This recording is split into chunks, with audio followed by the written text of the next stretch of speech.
Welcome to our channel Tejal online classes. तो students, आज का टॉपिक है हमारा प्राथमिक सेलों का संपूर्ण परिचय। तो चलिए स्टार्ट करते हैं आज की क्लास को बिना देर किए। गुड मॉर्निंग दोस्तों, तेजल ऑनलाइन क्लासेज में आपका स्वागत है। आज अपन बात करेंगे प्राथमिक सेल। इसकी प्राथमिक सेल। पिछले वीडियो में हमने बात की थी कि सेल क्या होते हैं, बैटरी क्या होती है, ये किस प्रकार से कार्य करते हैं। तो आज अपन बात करेंगे प्राथमिक सेलों की। तो प्राथमिक सेल कौन कौन से होते हैं और अपने को जैसे सेल है तो सेल कौन सा है, सेल का नाम याद रखना है।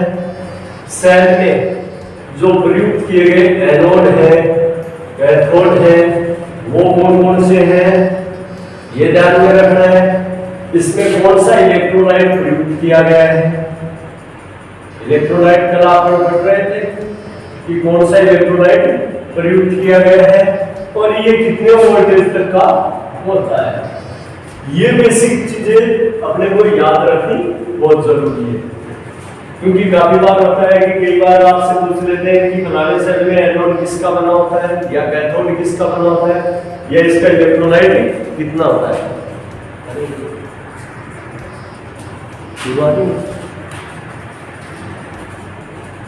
थोड़ा सा जूम आउट था। हाँ, तो अभी अपन इन चीजों का अपने को ध्यान रखना है। ईएमएफ मतलब विद्युत वाहक बल। जैसे कल अपन देख रहे थे कि वैद्युतिक अपघटन का उपयोग जब पढ़ रहे थे तो उसमें पढ़ा था पढ़ने एक पॉइंट की विद्युत वाहक बल बनाने में इसका उपयोग किया जाता है। तो मेन चीज वही है कि वो विद्युत वाहक बल कितने वोल्टेज का होगा। तो सबसे पहले अपन बात करते हैं नंबर एक पर लेते हैं अपन कौन सा सेल दोस्तों, वोल्टेज सेल। कौन सा सेल, वोल्टेज सेल। तो वोल्टेज सेल है तो वोल्टेज सेल में अपन देखेंगे कि एनोड किसका होता है। तो वोल्टेज सेल का एनोड किसका होता है, तांबे का। इसका कॉपर का बना हुआ होता है। बात करते हैं अपन कैथोड की, तो कैथोड किसका बना होता है, जिंक या जस्ते का। किसका, जस्ते का, जिंक का। नेक्स्ट अपन बात करते हैं इलेक्ट्रोलाइट की। इलेक्ट्रोलाइट किसका बना होता है, तो इसका इलेक्ट्रोलाइट होता है अनुसल्फ्यूरिक अम्ल, जिसको अपन बोलते हैं H2SO4। किसका बना हुआ होता है, अनुसल्फ्यूरिक अम्ल का। अगर ये इसके वोल्टेज की बात करें तो वोल्टेज इसका कितना होता है, 1.08 वोल्ट। कितना होता है, 1.08 वोल्ट। कई बार आपसे ये तो हो गई इसके बारे में देखते हैं कि वोल्टेज सेल में एनोड किसका होता है, कैथोड किसका होता है, इसका इलेक्ट्रोलाइट और विद्युत वाहक। अब पूछ लिया जाता है कि वोल्टेज सेल का खोज किसने की या आविष्कार किसने किया। तो देखो, वोल्टा नामक वैज्ञानिक ने इसका आविष्कार किया था। किसने, वोल्टा नामक वैज्ञानिक आविष्कार किया था। सबसे पहला सेल भी यही है। सबसे पहला ईएमएफ का स्रोत वोल्टेज सेल ही बना था, इसलिए इसको क्या कहा जाता है, सेलों का पितामह। सेलों का पितामह। आपसे पूछ लिया जाए कि सेलों का पिता किसे कहा जाता है, तो सेलों का पिता किसे कहा जाता है, वोल्टेज सेल। अब देखो, पिता नाम आया तो पिता नाम से आप ये नहीं सोचना है कि पिता कोई इंसान होता है।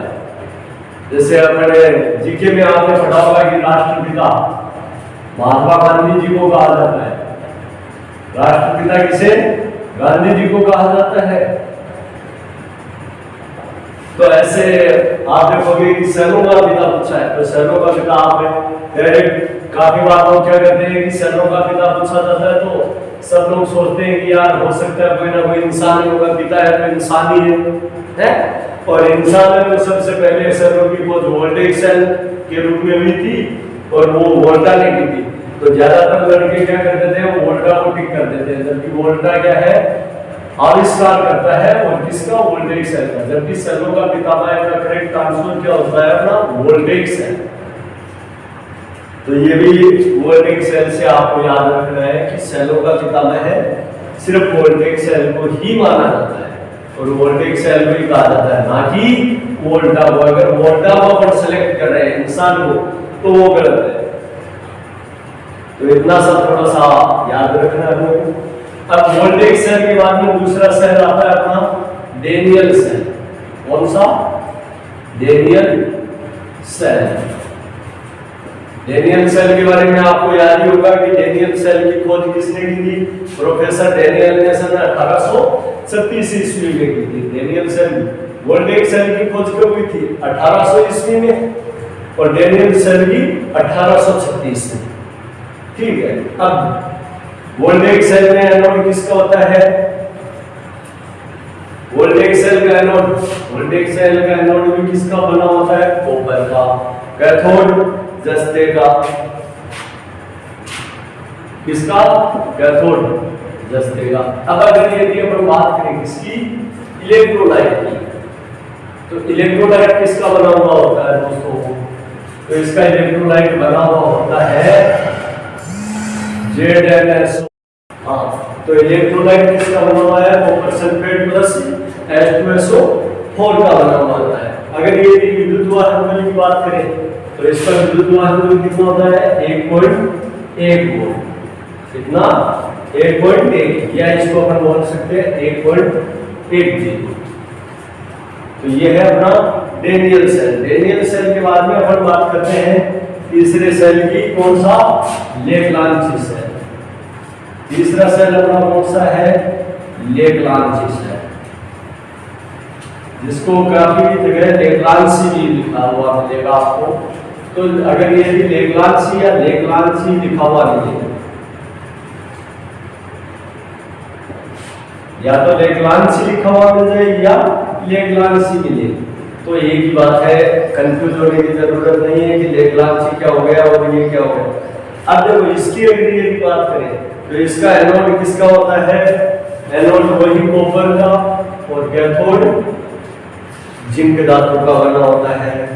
अब इसमें किसका प्रयोग किया जाता है? इलेक्ट्रोलाइट के रूप में। तो इलेक्ट्रोलाइट के रूप में NH4Cl, अमोनियम क्लोराइड का इसका प्रयोग किया जाता है, अमोनियम क्लोराइड का। अगर ये इसके विद्युत वाहक की बात करूं तो विद्युत वाहक होता है 1.46 वोल्ट। कितना? 1.46 वोल्ट। अब अपन नेक्स्ट बात करते हैं लेग्रांजी के बाद अपना नेक्स्ट सेल कौन सा आ जाएगा? नेक्स्ट आ जाएगा शोषक सेल। चौथा सेल कौन सा लेंगे अपन? शोषक सेल। शोषक सेल जिसे अपन बोलेंगे कार्बन जिंक सेल। कौन सा सेल? Carbon zinc cell. शोषक सेल या कार्बन जिंक सेल। तो देखो यहां नाम से पता चल रहा है कि कार्बन और जिंक, मतलब कार्बन का प्रयोग किया गया और जिंक का प्रयोग किया गया है। तो देखो नाम देखते ही पहले कौन सा आ रहा है? कार्बन आ रहा है, तो एनोड के रूप में किसका प्रयोग किया कर दिया जाएगा? कार्बन का। किसका? कार्बन का। और कैथोड के रूप में जिंक। कैथोड के रूप में किसका प्रयोग कर दिया गया? जिंक का प्रयोग। अब अगर ये इसके इलेक्ट्रोलाइट की बात करें तो इलेक्ट्रोलाइट के रूप में क्या होता है?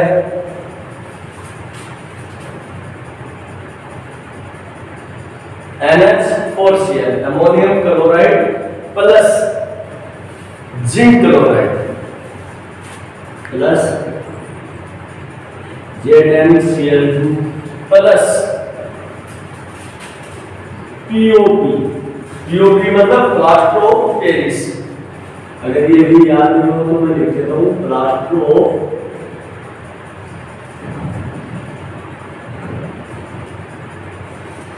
पेरिस का प्रयोग किया जाता है। किसका?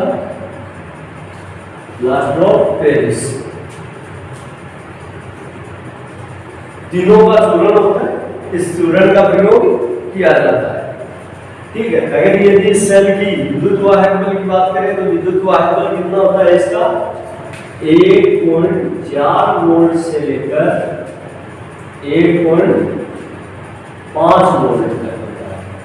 वोल्टेज जो होता है ये 1.4 वोल्ट से लेकर 1.5 वोल्ट तक। अब आप देख रहे हो कि जितने भी ये सेल है इनमें सब में आप देख रहे हो कैथोड के रूप में किसका प्रयोग हो रहा है, सब में जस्ते का प्रयोग हो रहा है। तो आपसे अगर यदि पूछ लिया जाए किसी भी प्राथमिक सेल के बारे में कि कैथोड के रूप में किसका प्रयोग हो रहा है, तो जस्ते का प्रयोग भी किया जा रहा है। किसका प्रयोग किया जा रहा है, जस्ते का। बाकी आगे भी अपन पढ़ेंगे तो उनमें भी आप जस्ता ही पढ़ोगे, तो इसलिए ये चीज तो आप अपने दिमाग में कन्फर्म 3D कर लो कि अगर कैथोड की बात करें तो जिंक जरूर आएगा, जिंक जरूर आएगा प्राथमिक सेल में। रही बात एनोड की, तो एनोड की अगर यदि चर्चा हो रही है तो एनोड में देखो यहाँ तक अपने पास क्या मिल रहा है, कॉपर मिल रहा है। जबकि इस सेल में भी आपके सामने चेंज हुआ है, तो इस सेल में चेंज हुआ है, तो क्या चेंज हुआ है, देखो सेल के नाम में ही कार्बन दिया है तो कार्बन का होगा। सेल के नाम में ही अपने को कार्बन मिल रहा है, तो यहाँ से अपन इसको भी याद कर सकते हैं। अब नेक्स्ट आगे अपन बात करते हैं इसकी, जिसको अपन क्या बोलते हैं, बटन सेल भी बोलते हैं। नेक्स्ट अपन बात करते हैं मरकरी सेल। कौन सा, मरकरी सेल। चलो आप मुझे मरकरी सेल का दूसरा नाम बताओ कि मरकरी सेल का दूसरा क्या नाम होता है। मरकरी सेल को अन्य किस नाम से जाना जाता है?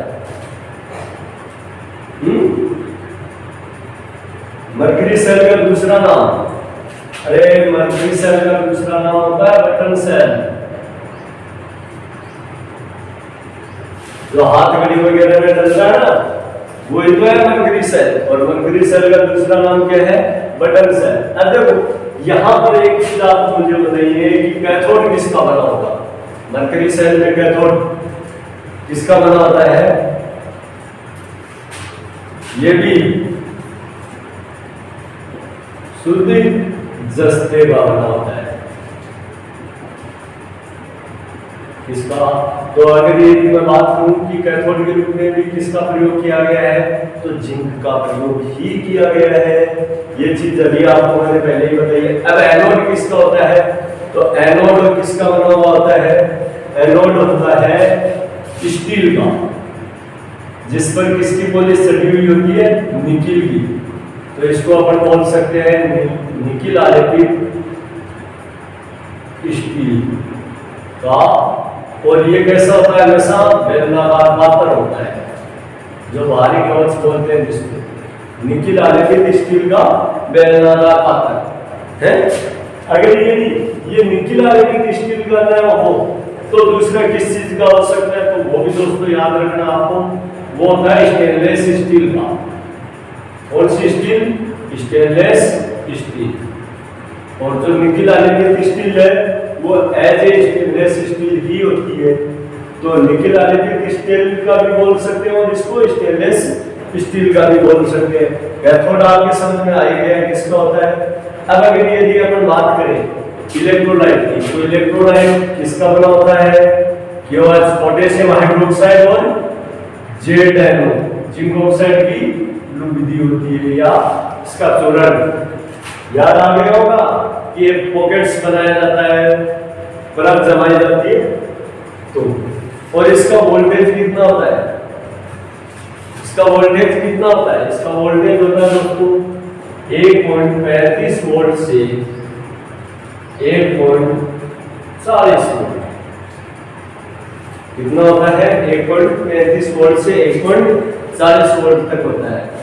जिसके बाद में अपन बात करते हैं मरकरी सेल की बात में सिल्वर ऑक्साइड सेल। नेक्स्ट है अपना सिल्वर ऑक्साइड सेल। तो सिल्वर ऑक्साइड सेल कौन सा होता है और किस प्रकार? देखो सिल्वर ऑक्साइड सेल भी आपको मरकरी सेल की बात ही होता है। फर्क क्या है सिल्वर ऑक्साइड सेल में और मरकरी सेल में? अब एक चीज इसमें ध्यान देने वाली है कि मरकरी ऑक्साइड में HgO मरकरी ऑक्साइड का जो चूर्ण प्रयोग में लिया जाता है कहां पर, सेल की जो एनोड का जो पात्र बना हुआ है इसकी तली में चूर्ण कहां बना होता है, पात्र की तली में। और ये क्या काम करता है, ये दो काम करता है। पहला तो क्या करता है, विध्रुवण का काम करता है। अभी आप पढ़ोगे स्थानीय क्रिया दोष, ध्रुवासाधन दोष, तो ये उन दोषों के निवारण में प्रयुक्त किए जाते हैं। कहां प्रयुक्त किए जाते हैं, ये सेल के ध्रुवासाधन दोष के लिए अपन इसका इस्तेमाल करते हैं। तो मरकरी सेल में किसका प्रयोग किया जा रहा है, विध्रुवण के लिए HgO का, जो पात्र के साथ स्टील जो आपने पढ़ी है स्टील के साथ मिलकर के एनोड का भी कार्य करता है। तो एनोड को मजबूत सहायता प्रदान करता है, प्लस दूसरा काम ये विध्रुवण का। तो देखो इस सेल में सिल्वर ऑक्साइड सेल में और मरकरी सेल में क्या फर्क है, सिर्फ इसी चीज का फर्क है कि इसमें मरकरी ऑक्साइड का प्रयोग किया जाता है। यहाँ पर ये विध्रुवण के लिए किसका प्रयोग किया जाएगा, मरकरी ऑक्साइड का प्रयोग किया जाएगा। और मरकरी ऑक्साइड का प्रयोग किया जाएगा जिससे इसकी वोल्टता भी कितनी हो जाएगी, 1.50 वोल्ट, या अपन ऐसे बोल सकते हैं कि 1.5 वोल्ट। बाकी से पात्र एनोड किसका बना होता है, वही स्टेनलेस स्टील का होता है, कैथोड भी जस्ते का ही होता है, और इलेक्ट्रोलाइट भी सेम रहता है। तो फर्क क्या है मरकरी सेल में और सिल्वर ऑक्साइड सेल में, सिर्फ फर्क एक ही है कि मरकरी सेल में विध्रुवण के रूप में जो ध्रुवण काम में ले रहे हैं वो किसका है, HgO का, जबकि मरकरी सेल में, इसमें सिल्वर ऑक्साइड सेल में सिल्वर ऑक्साइड का है Ag2O। अब नेक्स्ट अपन बात करते हैं क्षारीय सेल की, किसकी, क्षारीय सेलों की, किसकी, क्षारीय सेलों की। तो क्षारीय सेलों की बात कर रहे हैं, तो क्षारीय सेलों की में अपन देखेंगे कि एनोड किसका होता है, तो एनोड होता है मैग्नीज ऑक्साइड MnO2 का। एनोड किसका बना होता है, MnO2 का। कैथोड वही जिंक का बना होता है। कैथोड के लिए तो मैं बार बार आपको बोल रहा हूं कि यही याद रखो है, इलेक्ट्रोलाइट के रूप में QoH का प्रयोग किया जाता है, जो दोनों काम करेगा। पोटेशियम हाइड्रोक्साइड है QoH की फुल फॉर्म पूरा नाम पोटेशियम हाइड्रोक्साइड, तो ये दोनों काम करेगा। इसका इलेक्ट्रोलाइट का भी करेगा और विध्रुवण का भी करेगा। नेक्स्ट इसका वोल्टेज, तो इसका वोल्टेज भी कितना होता है, 1.5 वोल्ट। तो आपको समझ में आ गया होगा कि सेलों के बारे में। प्राथमिक सेल जो है अपने मुख्यतः 7 प्रकार के अपने पढ़े हैं, और सातों के बारे में आपको डिटेल से पूरी डिटेल समझ में आ गई कि एनोड किसका है, कैथोड किसका है, इलेक्ट्रोलाइट। यही चीजें आपसे कंपटीशन में पूछी जाती है। तो आगे अपन अभी पढ़ेंगे कि प्राथमिक सेल में कौन कौन से दोष होते हैं और उनका क्या निवारण होता है। तो जैसे आपने देखा है कि इनमें काफी ध्रुवण के रूप में अपन प्रयोग कर रहे हैं, तो इनमें जैसे स्थानीय क्रिया का दोष है, ध्रुवासाधन का दोष है, तो ये सब दोष अभी अपन पढ़ेंगे।